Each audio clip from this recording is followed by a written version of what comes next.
Oh, here we are. What's his name? There he is. Who? You. All right. Good morning. How's everybody doing? Hey, what's going on? Are we live? We're live, dude.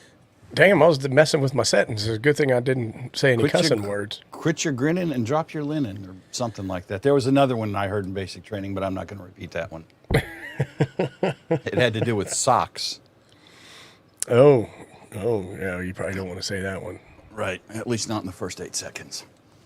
So this morning, me and Ape and me, Ape and I guess Ape and I. Something like that. Right. Fuck it. It's our, oops, see, there I went. Damn it. Followed up by damn it.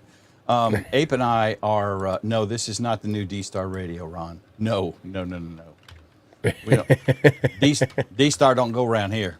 We don't need no D-Star, law dogs. D-Star don't go around here. That's right. We wanted to do a stream on radios. And so what we've got is a fine sample of the most delicious Chinese radios that were available at the time. Yes, indeed. This one screws in. I hate that. Why do they do that? And my screw is loose, not the first one. So we have, I bought this one. This is the Baofeng UV-17H or R, whichever one it is. This might be R. And this is a like $25 or $30 Fang off of Amazon. I will say it's cool looking because it's orange and black and it's kind of stylish and it has a flashlight. So awesome. And what we want to do is we're going to put these on the spectrum analyzer, oscilloscope, and kind of look at them and explain to everybody what we look at when we're doing these things and why we're doing it. And you know, there's no politics, and I'm not hating on Baofeng necessarily, and I'm not hating on anybody. It just is what it is. Right. So that's the thing. People lose their mind, and they'll say stuff like, well, how do you know that scope's right? Or how do you, if you don't have another radio to compare it to, how do you know it's right? And what I'm thinking in my mind is that, are you kidding me? Do you really think that the $25 radio is right and the $1,000 scope is wrong? Now, granted, there's test parameters and all that stuff you need to set and configure and stuff like that, but the amount of skepticism that sometimes people comment is surprising. Right. And did you see this? Look at this. TC Fitz is starting it off. Look at that. TC Fitz, my man, thank you. Happy Sunday morning to you, my friend. Thank you, TC.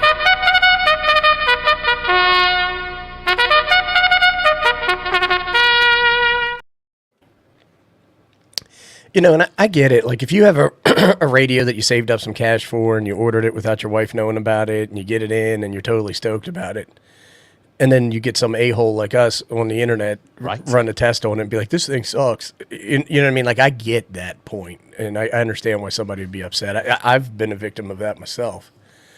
You know, but all we're doing is just telling you the truth or giving you our perspective. You can take it or leave it, right? I mean, yeah. I'm not out here to crap on your $25 radio. And honestly, if Yaesu puts out a $400 radio that looked as terrible as some of these other ones, we test them all.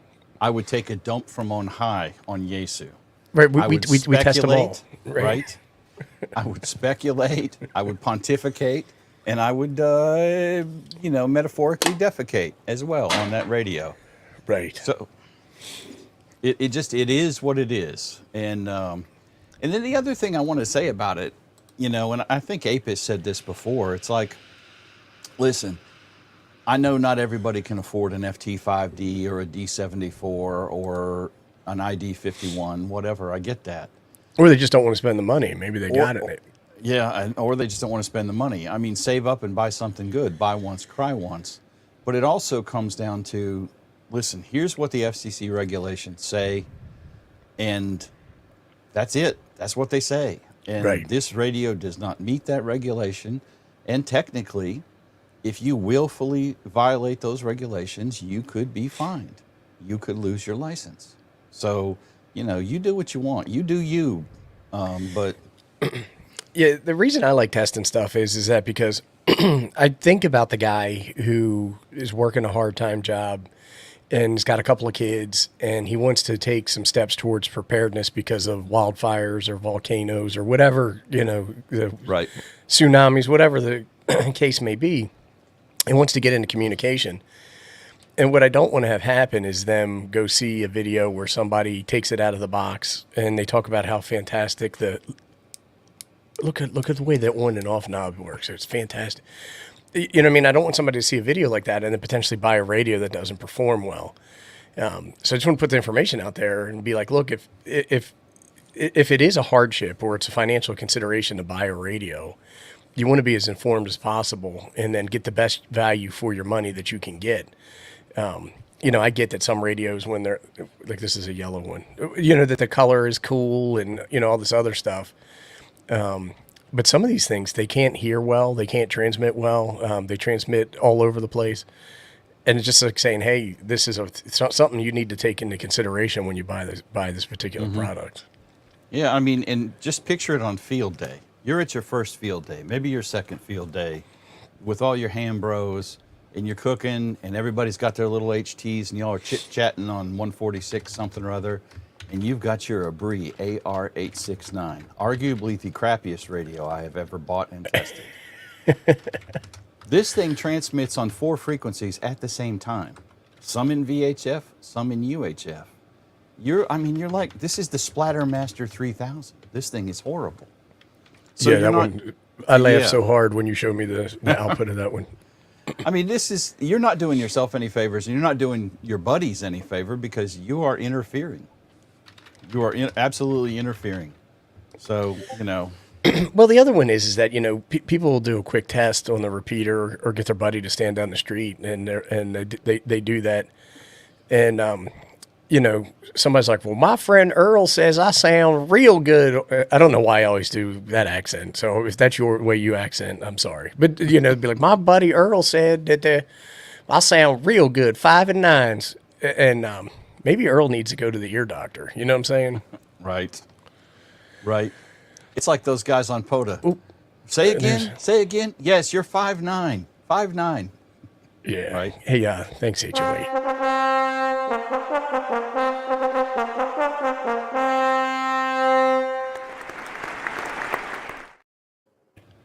Bob, appreciate it, man. So, yeah, I mean, it's a whole lot of things, and it ain't personal. It's business. It is what it is. I mean, 100%. And the last thing, and Abe kind of mentioned this, in a SHTF sitch, end of the world, zombie apocalypse, cats and dogs living together, whatever. No one's going to care then. And if that's your purpose for buying 5 or 6 Abri AR869s, then go with God. And, whatever. Because in that kind of situation, no one's going to care. Well, even at the lower price points, there are radios that perform reasonably well. Right? There are. All of them have problems with the front end, though, right? With the way that the direct conversion receiver works. And they can desense, and they have trouble. They can get overloaded and become deaf. They almost all of them do that. And then even some of the higher end radios still use direct conversion and can suffer the same fate. Like the iLunes HD1, for example, is a $200 DMR radio. It might even be more now. It was $200 when it came out. I guess a chip shortage might have ran it up a little bit. But that's a radio that can desense. I'm trying to figure out a way to test that a little bit better with instruments as opposed to anecdotally testing it. And I got just speaking candidly, the part that I need is called a coupler. Sometimes I'll call it a Wilkinson combiner is one of the designs. There's a resistive combiner, and there's an auto transformer combiner, and them things are like $350. And while I love everybody, I'm not trying to spend $300 on something like that. So it's been a challenge. I've been looking into it for a few months, but we'll get it figured out at some point and be able to demonstrate that as well. And where that becomes a little bit of a challenge is that if you have a cell phone tower near you, or you have a simulcast tower for the local police and stuff like that can create a signal that's so strong that your radio becomes overloaded and can't hear anything. And you'll hear anecdotally people say, I bought a Baofeng and the thing is deaf as a doornail.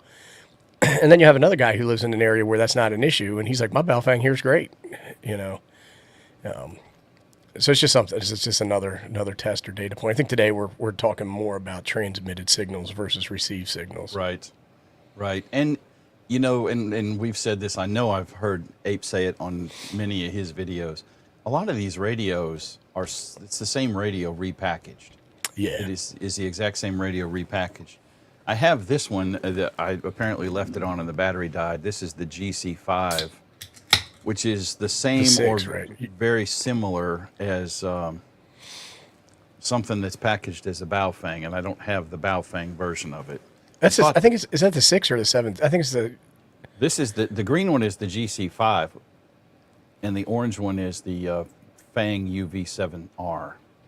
So I guess they do look. A little bit. The chevron is different on the one. The dingus in the top center, the little up-down thing is different, but they're pretty similar in styling. This radio is a hunk of crap, and I need to send it back to Radioddity. And FYI, if anybody says anything about this, I buy all this junk myself. I ain't big enough that I have people sending me radios all the time. So all the radios I've ever tested, either someone loaned me personally or I bought it. And it's sad when you buy a $90 Brie thinking, ooh, that's a cool looking radio. And it really is just a cat turd repackaged in plastic. Yeah, well, I got to tell you, so a vendor sent me a radio. Well, it'd be easy to figure it out, but I'm not going to say who because they fired me at least 3 times for being honest about their stuff. Yes. And I turned it on, and when I would turn it on, the welcome screen said Baofeng on it. And it was not branded as a Baofeng. So I asked them, I said, hey, which Baofeng is this? And they're like, it's not a Baofeng, it's our radio.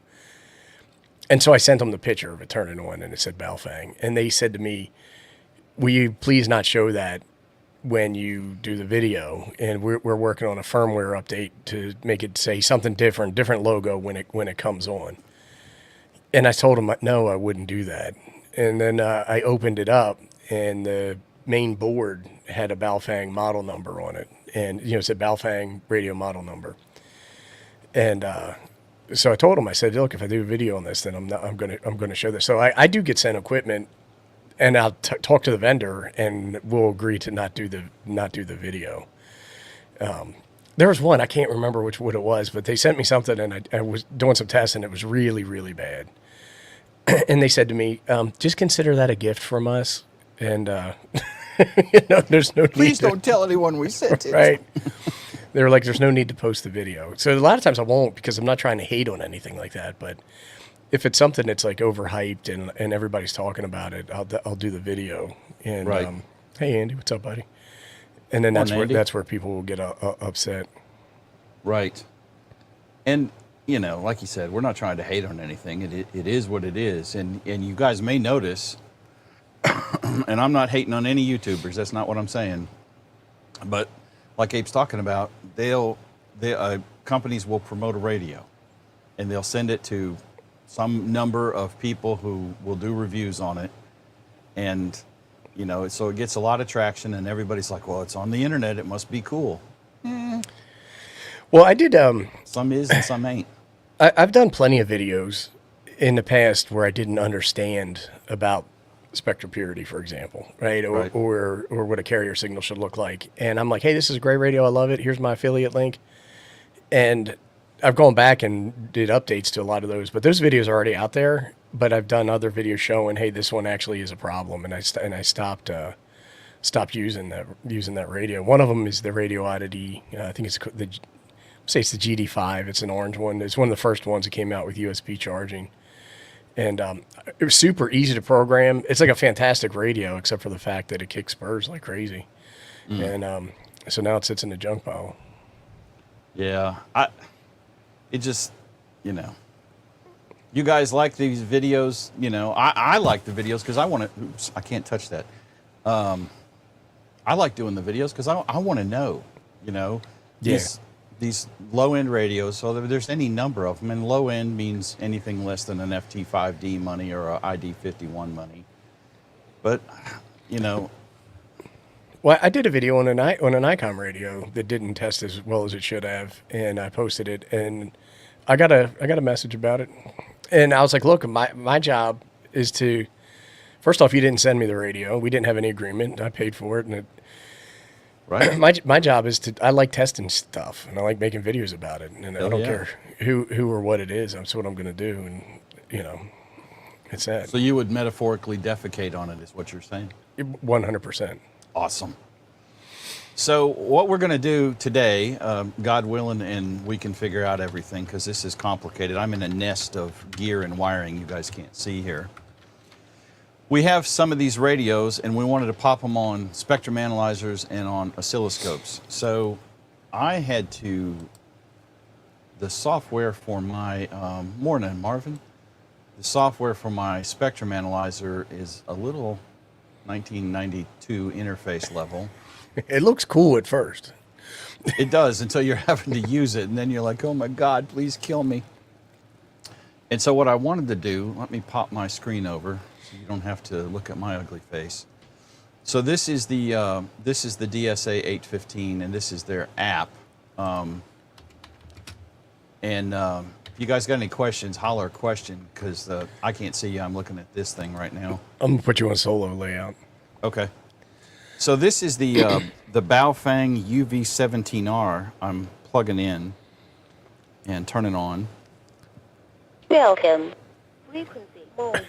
It's got the Baofeng lady in there. It's got the Baofeng lady.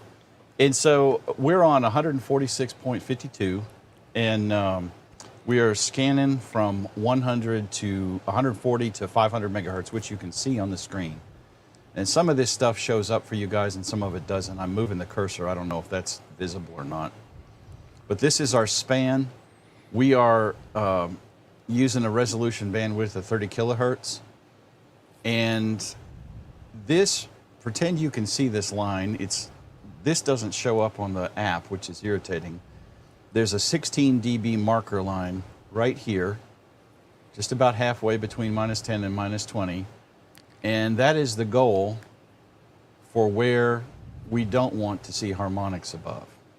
And it needs to be 43 dB below the peak. So, and again, some of this stuff I can see on my screen, and some of it doesn't show up on the app, which is annoying. So if I key up, and this is the Fang UV-17R. And here at the top, and I'm on low power, so here at the top we're peaking around 31 dB, and then you can see these two peaks around 28 and 31 dB. So just doing some quick math here, positive 31, that's almost 60 dB below the fundamental right there. Right. And double check my math, and then here is our 16 dB line right here. So so it's good. This radio is a pass. And I'll post the link is not in the description right now, but I will, after the show, I'll post links to this radio in the description for the video. So that guy is a pass. Now, just for comparison's sake, and I charged this up last night so we would have it. This is the Splashmaster 3000. This is the Abri. This is the Abri, right? I want to see that one on the scope. Okay, we will. And so here's the Abri. I haven't touched any settings on the spectrum analyzer. Oops. Got to turn the Fang off. Okay. I thought my fire alarm was going off. Right. I was like, oh, damn. I was like, what the hell? The kid's cooking again. The fries are done. Okay, so this is the Abri. There's our primary, topping out about 31 dBm. There's the next harmonic at positive 22. And if I could remember how to work this software, I'd actually have a table over here, and I apologize, I can't remember. I got to play with this again. But this is our -16 dB imaginary line of death right here. And you can see these two harmonics are way above it. So at 292 megahertz, you would hear me talking in the radio right now if I was actually plain as day. That's right. And I did this on the video when I tested this crappy radio. And then down here, right around 440 in the 70 centimeter ham band, I am also talking away at about 0 to 1 dB right now. So not 43 dB beneath the primary signal, the fundamental, and well above the -16 dBm line. Which, what is that ape? Like minus 20, it's like 25 microwatts? Yeah, it's 25 microwatts, which is Yeah. pretty low, to be honest with you. Right. But the thing is that it can cause interference, and it's one thing to be creating interference on ham bands, and I know people get upset when I say stuff like this. You know, I know where you're going. Do it. Do it, but son. it's a whole nother to do it on a public service frequency. Right. And so that's the problem. Like, so God forbid somebody is, you know, fighting for their life and you're over there trying to make connection to a local repeater and causing some kind of problem, right? That's where Raphael's is Raphael, exactly right. I think we double clicked. Can't blame Chuck on that one. He was here. I don't know if he left or not. He was going to go yurt today, he said. Yeah. Raphael, how you doing, brother? Yeah, I paid extra for this tribander, man. I mean, you know, this is high quality crap. Well, I bought think that this if you off expand of, your scope, if you expand your frequency, you'll actually see that one I think even goes out to like fifth or sixth harmonics. I think it does. Let me do that real quick. So it actually transmits on like 7 bands at the same time. Now, what's really funny is that I was talking to Hayden, Ham Radio DX, and he was telling me that one of his buddies was trying to test his microwave setup, and he needed an input signal at like 1.2 gigahertz. And so he was able to use a harmonic off of his Baofeng as an input to his microwave setup on 1.2 gigahertz. I just thought that was hilarious. All right, let me pop back over to that. Frequency mode. That one's There got the she is. Baofeng That man. woman is everywhere. Yeah. All right, let me get you back on. There you go. Yeah, I got it. And then, so if we key up now, I expanded out to 750. I think I turned it off. Yeah, I did. Hold on. Yeah. So there's first 3 after the fundamental. They're all over the limit.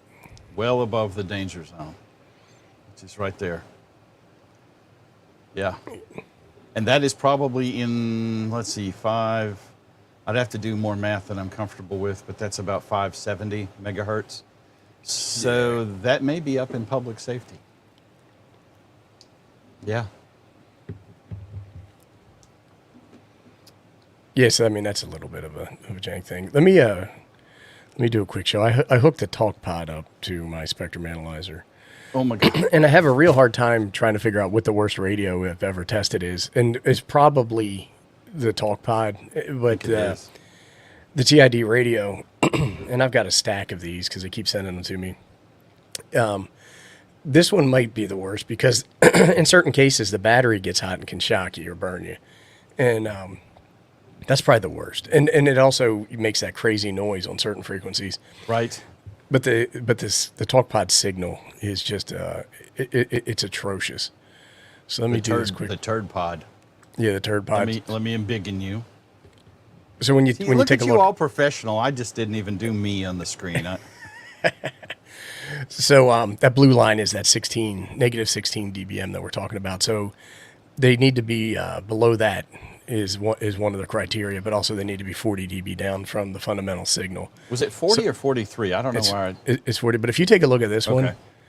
look at the way that bounces. Those first 2 bounce around on there, and sometimes your first harmonic is actually stronger than your Look at that. signal.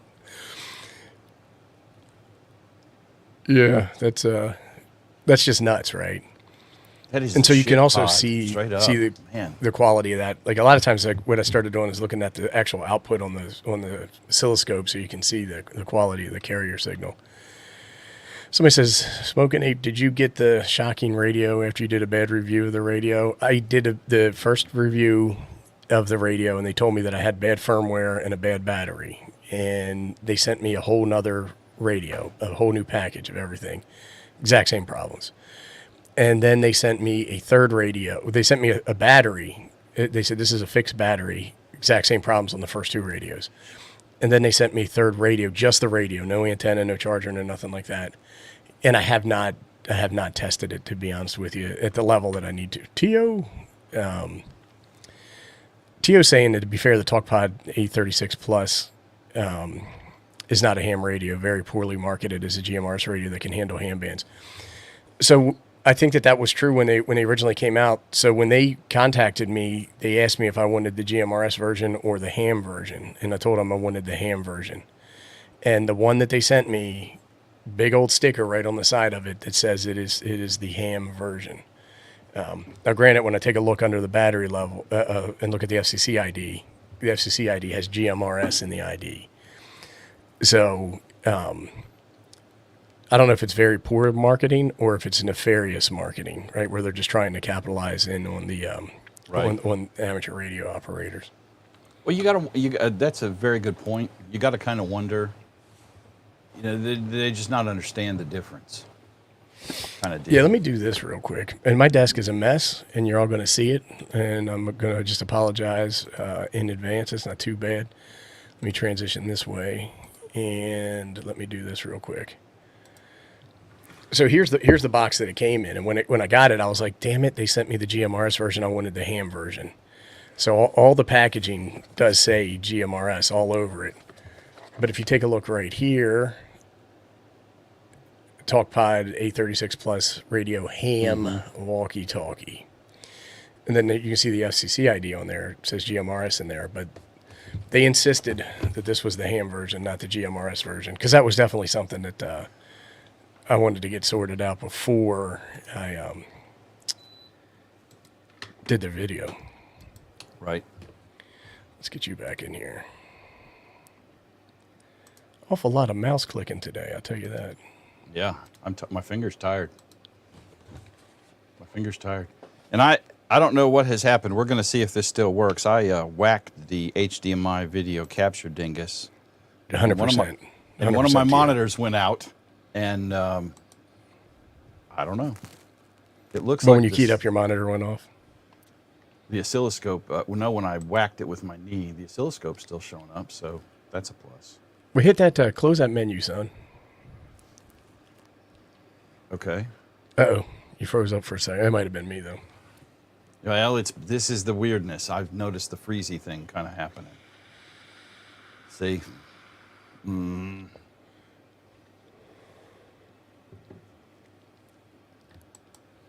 Oh, yeah, it's lagging terribly. I mean, It must be Windows, right? it could be.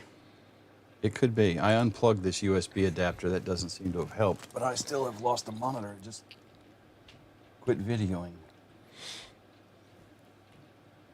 That's very peculiar.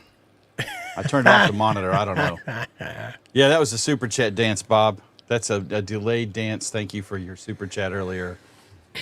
That's right. It's That's my Axl Rose moves from the '80s. I can't do it anymore. I'll break them. yeah. Hey, Lee, it's a Siglent. It's an SSA 3021X. Now I think they have a 3021X Plus is the one I would get if I was to buy a new one today. Because it has web-based remote control. The one I have to use the software, which works okay, but the web-based is a lot better. I will also say, Lee, especially if you're thinking about buying one, I would probably buy the Siglent because Ape did not have to pay extra for the software to drive his spectrum analyzer. Regal charges you, which is offensive for this 1983 software that I got, but... Well, they charge like $200, right? Or it's like $250. $260. And It's a lot of fangs. The good side is it's not locked to a PC. It is locked to this spectrum analyzer, which is fine. But so if I ever sell this SA, then whoever gets it can load the software and run it on my dime, those sons of guns. Well, we got some housekeeping. Thank you, Andy, for being...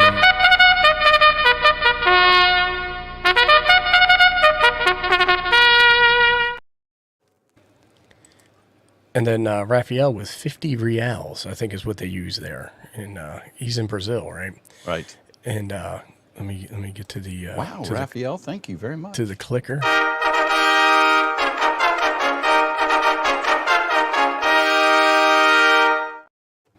Thanks, Raphael. Appreciate it, man. A bunch. And then 45 is completely right. He says if you keep up with that dancing, they're going to need to do spinal fusion on your neck. Son, my back's already been hurting the last week. I did something. I think I picked up a double whopper, and it hurt. I pulled something, man. I don't know. An impossible double whopper. Raphael, that's fine, man. I was living the dream when I was thinking it was $50, but then I couldn't do the translation in my head, so I was like, whatever. Thank you. You I should plug it appreciate into your man. scope. Right, it is. Hopefully it still works. We'll see. Hey, does that look like it's moving? Nope. Do you have it on pause or anything? No. I'm afraid that I broke this USB dongle. Well, you might need to redo it real quick because, like, what one of the things that I've noticed is that with my Regal oscilloscope, that it's inconsistent with the HDMI output. So, like, maybe you want to turn the output on and off on the scope, see if that fixes it, and if it doesn't, you probably have to reboot it. I wish that setting would persist because it's a pain in the butt. Yep, mine does too. Same. Well, yeah, we have the same scope. Utility I/O. HDMI off. But we're probably not using the same capture card, though. I have a cheap capture card. I/O. Menu off. Utility. I/O. HDMI on. Well, ladies and gentlemen, we are waiting for FEP Well, you Labs got to you get got his stuff act to together. show there. You got something to show, don't you? I do. So what I'm going to do is I'm actually going to set up and do a quick sweep of this. I've got this is the first ham radio, if you want to call it that I ever bought, was this Baofeng UV-17R. I got one, and when I got here, I was like, man, this thing is awesome. And it was only $25, so I bought a second one. So I don't know if this is the first one or if this is the second one. And I don't think I've ever swept this one because I just haven't used them. These are ones I've got and I put into... I used them for a while, but then I put them into an emergency go box. Did you put them in a foil-lined trash can No. to protect And I was against like- the EMP? I was like, if China invades, We're gonna splatter their bands, man. right, then I'll have these all ready to rock and roll and all that stuff. I know what's going to happen. I can feel it in my bones. It's not going to be clean. So let me just pull up the scope real quick. In your bones. In your bones. In my bones. We got another radio picking it up. So that one is I will call it barely, but it looks pretty good except for this. My cursor's not showing up, but the second from the fundamental. So that should over be the fifth harmonic, right? So here's the thing, and I get confused because I would always call it the first peak. I would always call that the fundamental. Right, it is. And then I would call the first line after that the first harmonic. And some people are like, no, the first harmonic is the fundamental. And I don't think that's true, but I always get it confused. So I would call the one that's going over the blue line, I would call that the second harmonic, but I might be wrong about that. That's what we'll call it. I have been calling it the fundamental and the first, second, and third. And then something I read made me think that shouldn't be second. It should be 3, 5, and 7. But I'm not into. I got to study on that. I got to study on that. So we'll call it 1, 2, and 3. Amen. So I'd put this on the do not use heap. Yeah. Just barely. Which one is that now? It's a Baofeng UV-5RE. Okay. Extended edition. Well, it was funny because like I remember when my buddy and I were trying to figure out, what all the different Baofengs were. He was like, "No, you want to buy the E? That's the latest one. It's got the best firmware on it." And I don't know. It's probably all the same firmware or whatever. Right. Yeah. So the scope is back. I'm afraid to touch anything right now. This video capture dongle is in here at about a 30-degree angle, and I think if I don't touch it, we're okay. I had twirled my chair and bashed it with my knee, and I kind of bent it. So it was $20. It'll go in the trash can if we can get through this show. So I've got the Abri hooked up now to the scope. So let me go to that. All right, I'm going to put you on solo. And then we'll hit auto. Oh boy. And let's turn the menu off. There's your problem. Right. I mean, that's like 3 or 4. Let me see if I can. The light's shining in my face. It's hard to read the scope. I mean, that's not what that's supposed to look like. And Ape did a video the other day. He's done a couple with what this is supposed to look like, and that is not what that's supposed to look like. It should be a perfect sine wave, and that thing is crooked as a country mile. Yeah, and so that's the carrier signal. And any time you speak into your radio, it takes that voice and modulates it on top of that carrier signal. Right. Testing. And then when, Raphael's saying badly balanced finals. What happens is that your signal gets modulated on top of that, and it's just junk that comes out. And this is what I was talking about earlier when I was talking about your buddy Earl's like, sounds good to me, boy. Well, it might sound good, but it would sound better if that was a better sine wave one, I think. Yeah. And you can't see this with a meter. You're not going to see this with your DVM. And honestly, I'll be straight up, it's going to be hard to see this kind of detail on a cheaper scope. Like, right. I love the O1, but I don't think this would show up this well on the O1 because of the bandwidth limitations on the O1. Well, also your sampling speed too, right? Right, and the sampling speed. So this was, what were these things, Ape? About $1,200 for our scopes that we got? I think they were $9.99. We got them on sale. Yeah, we got maybe we did. And I mean, this is what is this thing? Now it's a 500 megahertz scope, so that helps. But yeah, that is a flaming mess of crap right there. It sure is. I'll see if I can get this scope fired up. That was the Abri.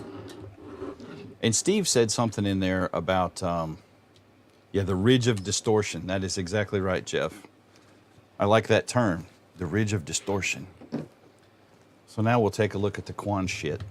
I'm sorry. The Quanshang. I don't think we've ever seen the Quanshang when they on a scope. So this is, what do they call that? A premiere release? A world premiere release.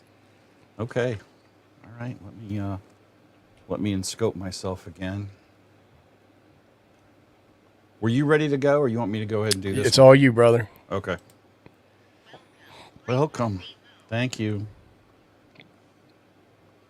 Holy moly. Let's auto. Yeah, that's not good. Hit the counter function down. So down in the lower left-hand corner, you have like that red there you go. And the top one, there you go. So at least it's showing at 14652. Because like I did in the video I did, my Baofeng was showing like 162 megahertz was the frequency count. I saw that. And this is at least averaging out, I guess, to 146.52. But I mean, it's all over the place. Yeah. I can't get it tuned in to. And so those waves, those extra waves you see, what's happening is they're adding and subtracting to each other as this thing goes. Now it's averaging out to 146.52 because the scope's hitting the same frequency I've got it set to, but this is also barely legal. This is, let's see, this is, I think when I did this on the spectrum analyzer, it's not. Let's take a look. Let me shove it on that. See, mine's not showing. I'm over here messing with it. So I turned the scope on. I did the needful, and it's still not showing up on my computer. That drives me freaking insane when this happens.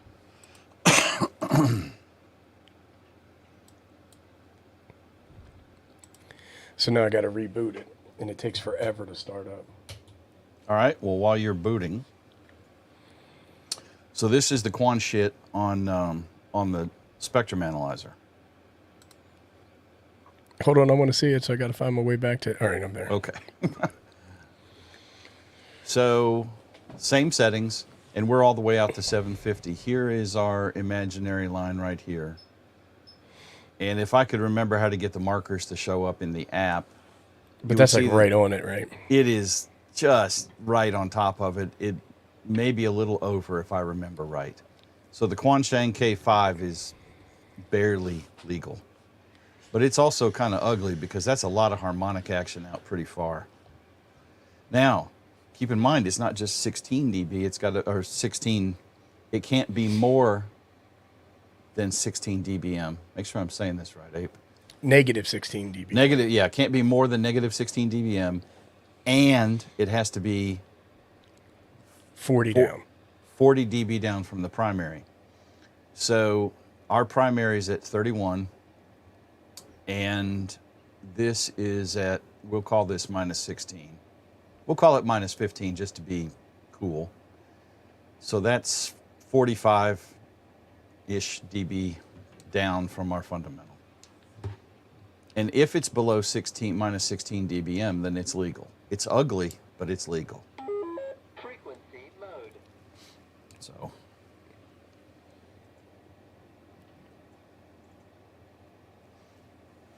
that's the Quansheng. I'm trying to get this to work. Yeah, that's fine. This radio was one of the ones that got a lot of YouTube traction. And I don't remember what this cost. I want to say this was a little more than $25. If one of you guys in the chat remembers, drop it in the chat. I don't remember. Yeah, that radio was really cheap when it first came out, and then it went up like $10 a radio. Got a little viral.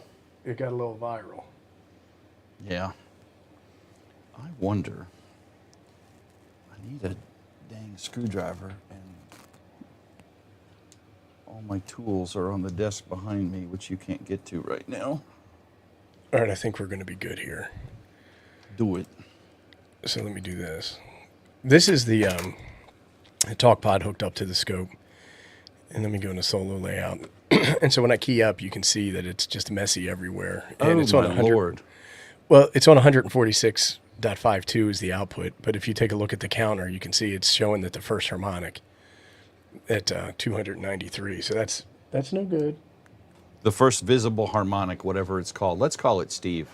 Yeah, and so it's putting out multiple signals at the same time when it should only be putting out one in terms of the carrier.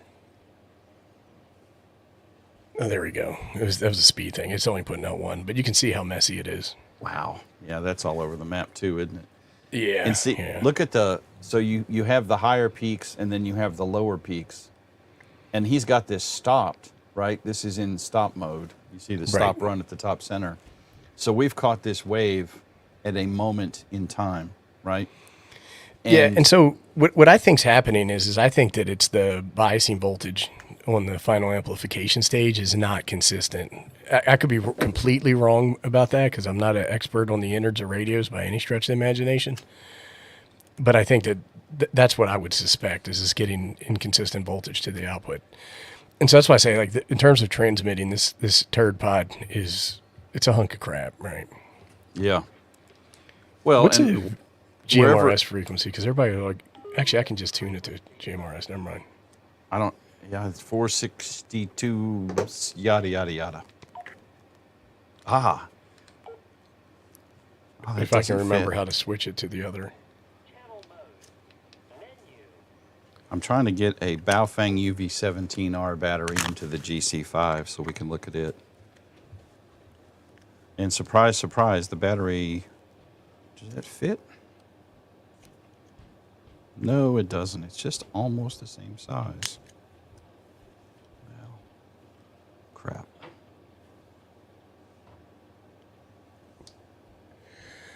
So here it is with a grab of it in the GMRS frequencies. And see, that looks okay. It's certainly better. And I've noticed on almost all these radios, and we haven't talked about UHF. Yeah, that doesn't look bad at all. On UHF, there is no regulation. It does not apply to UHF at all. If you read it, it's a little janky there, but it ain't too bad. Right, nothing like the Abri or the other one, the talk pod. Right. But this is the talk pod on GMRS frequency. Oh, so, okay, on GMRS. Well, so I think that there is some credence to it's a GMRS radio being nefariously marketed as a ham radio. But I mean, I still would want to see a little bit better wave than that. But that's compared to some of the other stuff we look at, that ain't so bad. Right. And that's what I've noticed is, and I used to, when I first started testing radios on the spectrum analyzer, I was trying to swap batteries onto this GC5, but the Baofeng battery don't fit it. Almost fits it, but not quite. When I first started testing, I used to test on UHF and VHF. And I've noticed that UHF on most of these radios actually looks good. Now, I can't understand why UHF doesn't have spurs as much, or harmonics rather, but it doesn't seem to be the case even in the crappiest radio. Now, my spectrum analyzer only goes up to 1.5 gigahertz, so by the time you go 440, 880, Right. you can get up to 12 something, and that's about all you can see. But those are the ones that would be the Stronger ones. stronger ones anyway, yeah. Well, see, I think it has to do with the low pass filter that it Okay. has on the radio. So they probably only have one low pass filter for the 440 band, right? So everything below that is where you get those monster harmonics. Now, Aussie Ham's asking about the UV-878, and I'm assuming he means the Anytone, right? Is that the UV? Is it a UV-878? Yeah, Glenn, is that the HT? I don't have that one. So I have the DMR That's the 6X2, 6X2, yeah. which go is ahead. pretty much the same thing. And so here we are. And it looks good.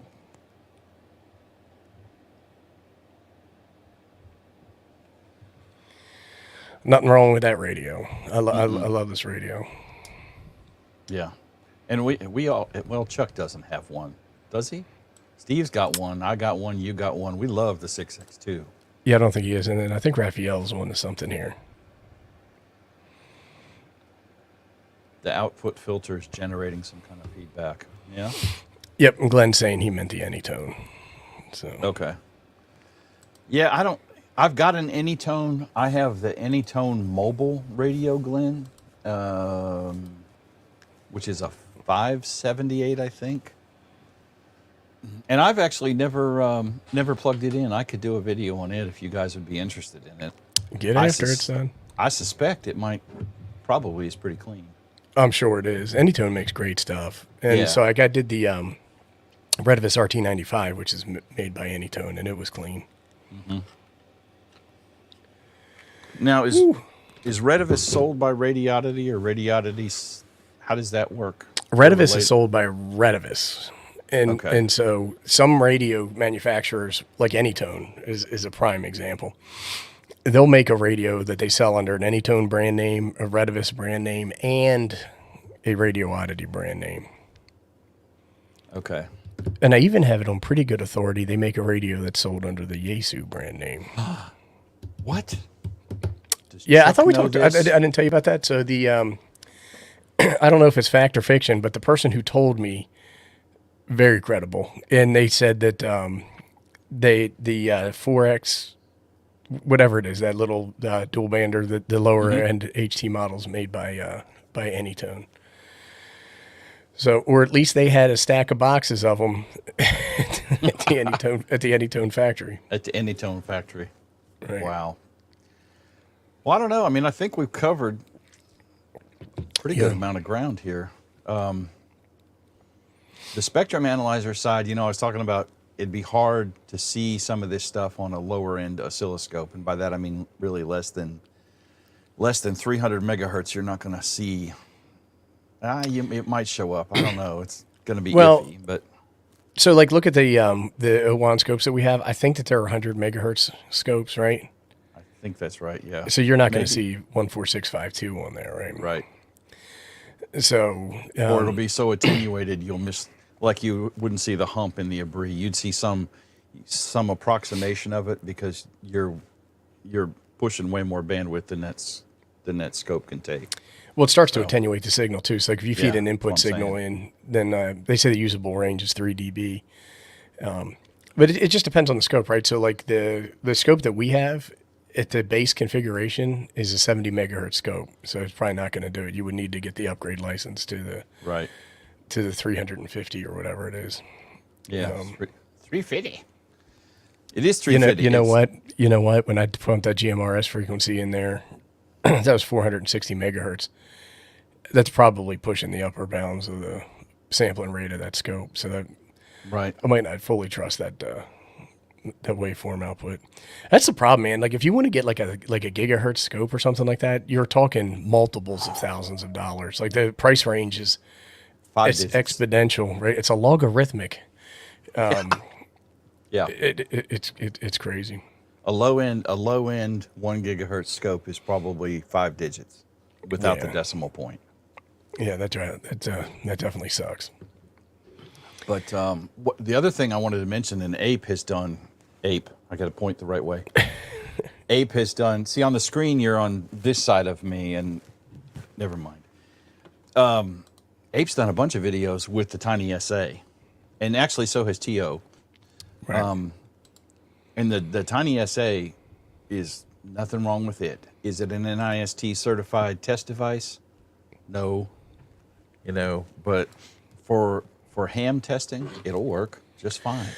Well, I did. If you're going to buy one, they have the Tiny SA and they have the Tiny SA Ultra. I would get the Ultra because it has extended frequency on it.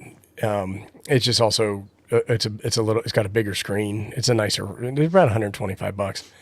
But I've done tests on that in videos where I've compared it to the Siglent, and they're pretty much exactly the same, right? And so, like we're saying, we're not making a radiation equipment or anything like that, and it's not a NIST lab. It's just ham radio to be able to learn and test and see and compare. It's fine. And so I used to do a lot of my videos with the Tiny SA, strictly because I wanted to say, hey, you can get a Tiny SA and you can play along, and this is exactly how I did the test. And then I have people coming along and they're like, well, why aren't you using that Siglent that you have? And well, the reason is because I wanted said that. But it's not just you. I mean, it's tons of people give me grief about it. And it's like, well, I want people to be able to feel that it's something that they can do and something that they can learn. Yep. And but if I do a video with the Siglent, people are like, what happened to the Tiny SA, bro? I thought you were I can't afford that kind of scope, man. And if I do both of them in the same video, then everybody will be like, the video's too long, bro. The Now, ADHD bros. Doesn't the Tiny SA, doesn't it have a harmonics function on it? I don't remember. I haven't looked at mine in a while.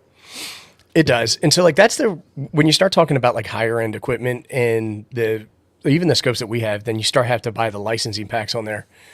They come with automation in place that allows you to perform certain tests without having to mess with a ton of configurations and stuff like that on it. So you can measure harmonics on the Tiny SA just fine without using the harmonic function, but it's a pain in the ass. So if you use the harmonics function, it takes out the configuration and makes it so much easier to use and to read. And they don't license that feature. So my Siglent Spectrum Analyzer, it has a VNA built into it. But in order to use that VNA, I've got to spend $500 on the licensing, and I need to buy a directional coupler that fits the end mount connectors, and that's another couple $100.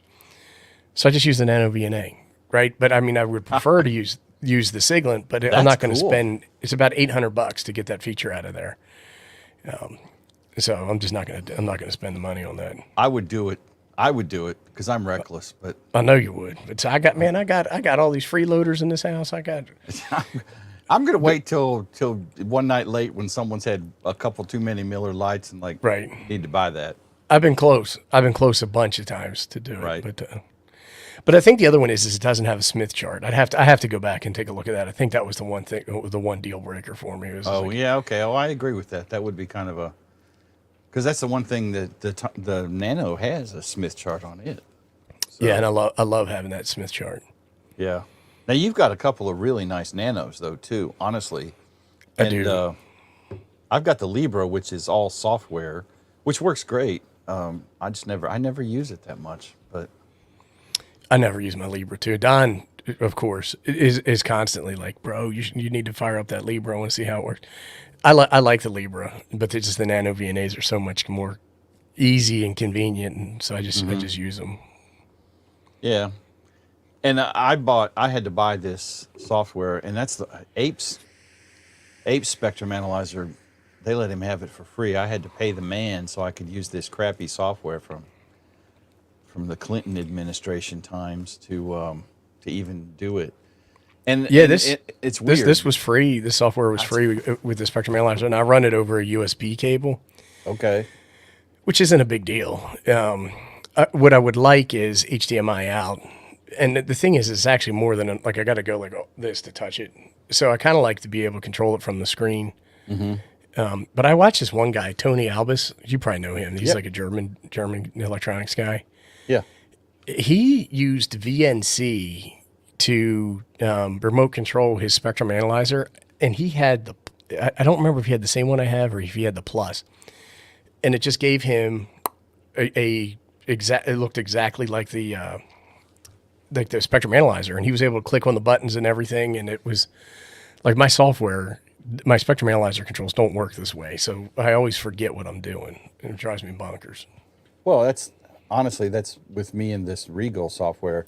I've had this where I've had all the numbers on the screen, and I think one of my videos I did recently, I had the marker table up there and showed everything. And Ape and I were trying to set this up right before we started, and I'm like, I do not remember how to do this, and this software is arcane. That's the good word, arcane. Well, the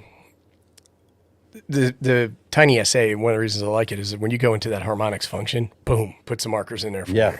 that's very cool. So to do the same test on the Siglent takes me maybe 30 minutes, where it might take me less than 5 to do it on the Tiny SA. Right. And with the Tiny SA, there's software available for it as well, right? Yeah, there is, and so that's what I use to display it Right. on the screen, because my Sony overhead camera does not pick that up well. Won't focus. No, and then it gets. I'm not a camera guy. I don't even know how they work. I just assume they're magic. It's magic. With the camera, like I think it's contrast. I'm not sure what it is, but it's like where the brightness gets all janked up. Gotcha. I think it's contrast. Maybe it's aperture. White balance. I don't know. White balance. Yeah, I don't know. White I don't level. know. Something like that. Well, see, that's like when you talk to Chuck. Chuck starts talking about the camera and all this stuff, and I'm like, dude, stop. I don't like Making my brain hurt. it should just using the camera should just look like it does when you look at it. You know, there's all these settings. Hey, Kyle. What's up, Kyle? buddy? I mean, we're about wrapped up, son, but, thanks for stopping by, brother. Yeah. Team Sun replay for drop. Kyle. Sun drop kid. We did some probing. There were probes. Probes were probed, man. Right. We might have pooped on some Chinese radios. And if I had thought about it, and I apologize if Sparky's still in the chat, I should have grabbed my Kenwood or one of my nice radios, but they're all in a drawer behind the green screen here, and I'd have to. Yeah, that could be a potential calamity getting behind the green screen. Well, right now I'd have to move a whole lot of. I'm kind of trapped at the moment. I've got to carefully. You're press fit. Like I'm press fit. I'm in here like an egg in a foam carton, son. Yeah, I'll take some pictures and post them. So I ordered some Toroids. Uh-oh. Chuck and I are working on a project, and so I ordered 4 of them. Right. So what I would be able to do in order to test the ununs that we would do, you need 2 of them wired back to back. Right. And I wanted to test 2 different wire wrapping configurations to say, hey, is this wrapping better than this one? So I ordered 4 of these Toroids, and one of them is broken in half. Those son of guns. Right. So I go back to Amazon where I got them, and they don't have a return policy. The seller is as is. So now I got to get on there and talk to the person in the chat and be like, look, man, this thing's broken. I need another Toroid. And they're definitely not going to want to send me just one. I know it's going to be a problem. How much were they? These roids? About $12 for 4 of them. It was a 4-pack for about 12 Okay. something. So Which you're I mean, gonna- it's not a bank breaker, but then all of a sudden now I'm out $25 as opposed to being out because it's like $12.50 with tax. But you're not going to have to eat cat food at the ape house. I mean, you're not going to have to like go out and harvest your own cattle under the cover of night. Hey man, we're already at the fish stick level because I spent too much money already with that scanner. So it's still fish sticks for dinner for the next week and a half. Fish sticks. Oh man, ooh. So Jeff mentioned this, and I just had to show this. Oh, I'm boy. afraid to find out how much this even costs. With all them buttons, it looks expensive. See, that's the thing is when they tell you request a quote, Right. that's when you know it's expensive. I mean, if you- Oh, look, it does SSB. Yeah, I see that. It also does NXDN, DMR, Tetra, Oh, geez. P25. Well, and so like these things, these test sets, so these are like a combination between an oscilloscope and a spectrum analyzer, and they have tons of automation packed into them because God, look at that. you're paying a technician by the hour to go out to a test site, and you really just want him to plug it in, hit a button, and then get results. Yep. What you don't want is have them poking and hoping like Jim and I are doing with the full blown instrument. So you pay a lot of money for that. Are you going to request a quote? I bet you that thing's at least $5,000. I was guessing more like 10, but I was looking to see if they maybe posted a price anywhere, but how to buy. Request a quote. Yeah, we're not going to 45. tell you the price. They have financing options available. Yeah, that's when you have to lease, or what is it when you have to finance? I'll take a 7-year loan on it. 45 saying even if he had fish sticks, he's not turning on the oven until the heat breaks. Yeah, I'm with you on that. Man, when I was in college, bro, I delivered pizzas to pay for college, and I lived in this old broke down farmhouse out in the country, and it had oil heat, and the gauge on the oil heater was broken, so you never knew how much was in there. So I had to have the oil guy come out and fill it up and hope I had enough money to pay him when he was done. And so I ran out of it ran out. So I ran out of oil, and we had to heat the house with the gas stove. And the worst part about it is that even if they came and fill the oil back up, the landlord had to come out and turn the pilot light back on. And he would be, and I had to do that more than once. And he was hot when he had to do that. And he's like, I told you to make sure to keep all the oil in there, boy. Say And that I was like, again. Oil. He's like, you got to keep that oil oil. in there, boy. And I was like, man, I don't know. I thought it was full. He just was here. And the one time, so this house was broken into 2 apartments, and so we had 2 oil tanks on it. And the one time the guy came out, and I was like, look, you need to make sure that you put the oil in tank number 2. Don't put it in number 1. Put it in number 2. Sure shit, the guy comes out and he puts it in the wrong one. And I remember going out and talking to him after he was done, and I was like, I'm not paying because I told you to put it in 2. You put it in 1. And he's like, well, somebody's got to pay me for that oil. And I was like, well, it ain't going to be me because I don't have it. And it was this big problem. And the person who lived in the other building, the other apartment, they ended up paying them. But you still didn't have no oil. I had no oil, so I had to turn the oven on to heat up the apartment. That's actually a cause of house fires. It is. A lot of the people down here, and probably up there too, I don't know. Yeah, they burn themselves up with these turning the ovens on. They turn on the gas. oven, and the gas oven. I've answered calls at houses that not necessarily house fires, but folks don't have central heat in some of these old houses, and I'm talking old houses. Right. And they got like a kerosene burner in their house. That's their central heating is a kerosene burner, or even scarier. And I've seen these. This was a terrible idea. Built into the wall, a propane flamethrower thing, like a like a sideways burner burning propane that's just right there in the wall. And then right next to it is the laundry basket and a bunch of crap and other stuff. And you're like, Right. oh, Stack God, of you're news- gonna stack light of this news- shit on fire. Or people are like, I have a stack of newspapers next to my propane heater. Right. All right. I've got this little heater here. Drives me. I'm always afraid it's going to burn the house down. I can't believe you got a heater on. Nobody had a heater on in this entire state since like February, I think. It's like 61 degrees down here, and I'm wearing short pants. Okay. All right. Because Well, you're thanks, in man. the basement now. You used to be in the the like loft. a bonus room in a loft. Yeah. You get tired Yeah, of now I'm- climbing the stairs, or Well, now I'm usually on that floor. So I moved down here after we had the flood and got it all redone. oh yeah. So I needed more space. All right. Well, Well, dude, thanks, thank man. you. Thanks, everybody in chat. Yeah, Abe, thanks for coming. Guys, appreciate all y'all. Have a great one. Gonna hit the button. Uh-oh. And done.